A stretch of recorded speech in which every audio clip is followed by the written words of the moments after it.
sebuah jalan yang gelap. Malam ini, aku pulang terlalu larut malam karena tugas yang menumpuk dari kantor.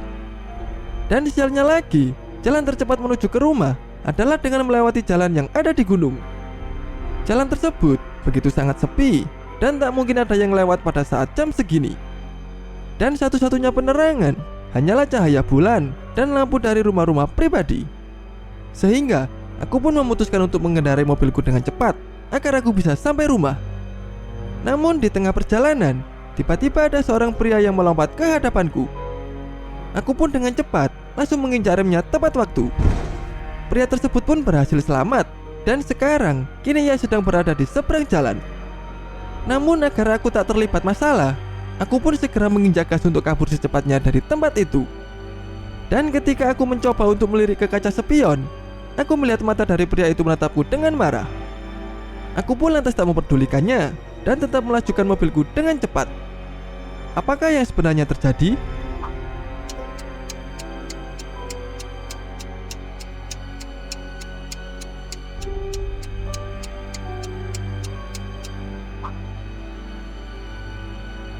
Sebenarnya yang ditabrak bukanlah manusia, melainkan sebuah sosok lain.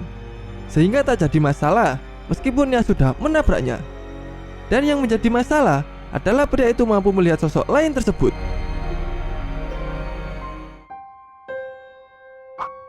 Sebuah penjara. Beberapa tahun yang lalu, aku telah membunuh orang sebanyak 4 kali. Sebenarnya, aku sangat menyesal atas perbuatan yang aku lakukan ini. Namun tetap saja, itu semua tak akan mengubah apapun. Karena pada akhirnya, aku pun tetap ditangkap dan dimasukkan ke dalam penjara. Dan setelah mengalami beberapa tahun di sana, aku pun akhirnya dibebaskan. Sebenarnya, aku begitu penasaran tentang alasan kenapa mereka membebaskanku secepat ini. Para penjaga pun mengatakan kepadaku bahwa alasan aku dibebaskan adalah karena aku sudah sembuh. Aku pun lantas kembali ke rumah untuk bertemu dengan seluruh keluargaku. Dan setibanya di rumah, aku pun melihat ayah dan ibuku yang sedang menghabiskan waktunya dengan duduk di ruang keluarga. Sedangkan kakak perempuanku hanya berdiam diri di kamarnya sambil mendengarkan radio. Dan sementara adik laki-lakiku sedang tidur di depan televisi. Padahal dulu, sebelum aku masuk penjara, aku selalu bermain bersama adik laki-lakiku setiap waktu. Namun kini tak ada seorang pun dalam keluargaku yang mau berbicara kepadaku lagi. Aku pun jadi merasa sangat kesepian dan merasa amat menyesal atas perbuatanku waktu itu. Aku pun kini harus membuat makananku sendiri dan sesegera mungkin untuk memulai mencari pekerjaan. Apakah yang sebenarnya terjadi?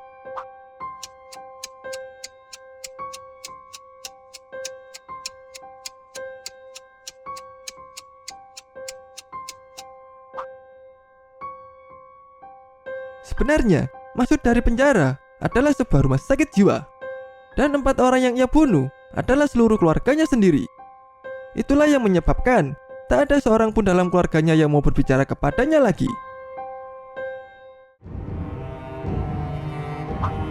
Seorang teman lama. Hari ini, aku memiliki jadwal pekerjaan yang begitu sangat padat, sehingga aku pun harus lembur hingga larut malam. Namun ketika aku sedang sibuk dengan pekerjaan kantorku, tiba-tiba HP-ku pun berbunyi seperti tanda adanya sebuah panggilan. Dan setelah aku lihat, ternyata yang menelpon adalah teman lamaku. Temanku ini adalah teman masa kecilku yang dulu, yang sekarang tinggal berbeda kota dengan diriku. Aku pun sebenarnya penasaran tentang alasan kenapa ia menelponku saat tengah malam begini. Jadi, aku pun lantas mengangkat teleponnya dan menanyakan tentang alasannya. Namun tiba-tiba aku terdiam dan sedikit merasa kebingungan. Karena suaranya terdengar begitu sangat lemah, seakan-akan ia sedang mengalami kesakitan. Lalu, tiba-tiba temanku tersebut pun berkata bahwa ia sekarang merasa tidak senang karena hanya aku saja yang belum datang untuk mengunjunginya. Aku pun lantas memberitahunya bahwa sekarang aku sedang sibuk sehingga aku tak punya banyak waktu. Jadi, kemungkinan jika ada waktu, aku akan mengunjunginya besok siang. Kemudian temanku tersebut pun berkata bahwa ia sangat suka tinggal di sana karena tanahnya begitu sangat subur. Dan ia juga suka sekali akan bau bunga yang berada di atas rumahnya. Aku pun langsung menyautnya dengan berkata tentang bagaimana mungkin ia bisa menanam bunga di atap rumahnya. Temanku pun lantas menjawab bahwa bukan ia yang melakukannya, melainkan keluarganya yang suka melakukan itu. Aku pun lantas mengerutkan dahiku karena aku benar-benar tak paham tentang apa yang sedang ia bicarakan. Lalu ia pun kembali berkata bahwa aku harus cepat-cepat mengunjunginya karena ia ingin tidur dengan tenang. Namun ketika aku akan membalas perkataannya, tiba-tiba sambungan teleponnya pun terputus. Aku pun kembali mengernyitkan keningku sembari memahami tentang apa yang sedang dibicarakannya tadi. Apakah yang sebenarnya terjadi?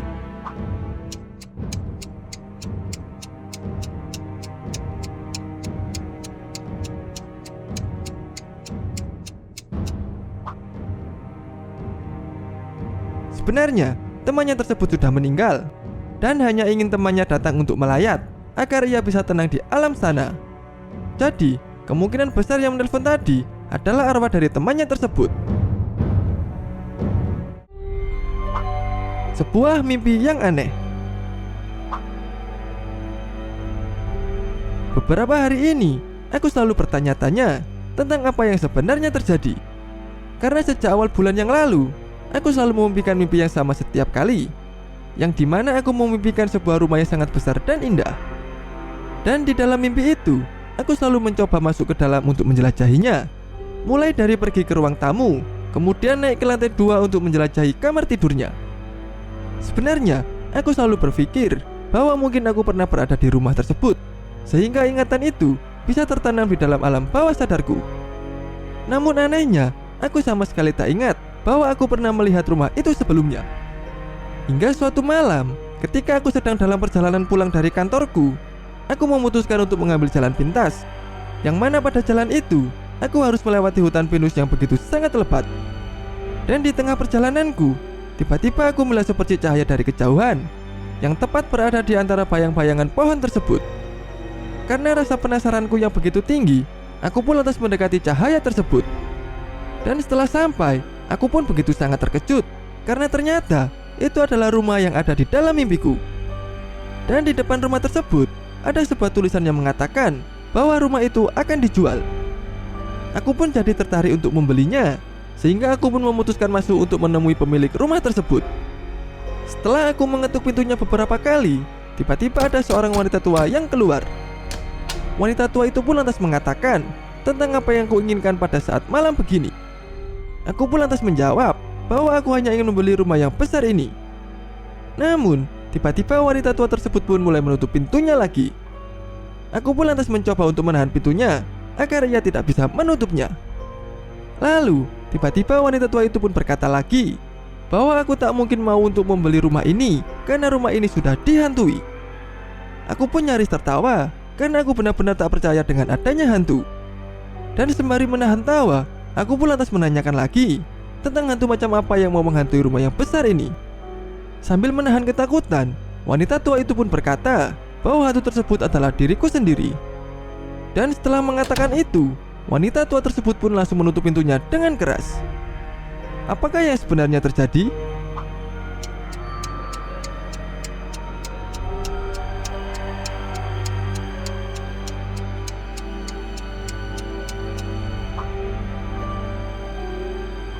Sebenarnya, tokoh si aku memiliki kemampuan semacam astral projection, yang mana ketika tidur, rohnya dapat keluar untuk mengunjungi suatu tempat. Dan itulah yang menyebabkan kenapa pemilik rumah tersebut bisa ketakutan.